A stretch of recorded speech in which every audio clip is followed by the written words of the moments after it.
আজ থেকে আমার পরীক্ষা শেষ। হ্যাঁ, ঠিকই শুনেছ, আজকে শুভমিশিতার পরীক্ষা শেষ।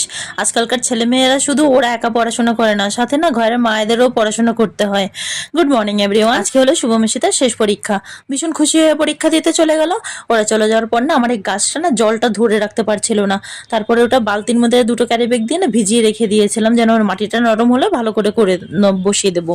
আর এরা দেখো কি খুশি পরীক্ষা দিয়ে এসে, যেহেতু পরীক্ষা শেষ। আমার একটা সবসে থেকে পার্সেল এসছে। আমি না 3টে খুন্তি অর্ডার করেছিলাম, ভীষণ সস্তায় পেয়েছিলাম অফারে, 189-এ 3টে খুন্তি দিয়েছে। আর খুন্তিগুলো কিন্তু ভীষণই ভালো, একদম মজবুত আছে। তারপর আমি চলে আসলাম রুটি আর আলু ভাজা করতে। ওদের রুটি আলু ভাজা দিয়ে দিয়েছিলাম, আর ওর বাবার জন্য শিঙি মাছ দিয়ে মুখে কচু দিয়ে তরকারি করে রেখেছিলাম। খেয়ে দিয়ে বিকেলবেলা গেলাম একটুখানি, আমার অনেকগুলো শাড়ি জমে গেছিলো, শাড়িগুলোর ফল আর ব্লাউজের জন্য আস্তার আনতে। তারপর আস্তার টাস্তার আর কিছুটা লেস নিয়ে বাইরে বেরিয়ে দেখলাম কি গরম গরম জিলাপি ভাজা। আমরা খাই জিলাপি, তোমরা সাবস্ক্রাইব করে সাথে থাকো। দেখা হবে, টাটা।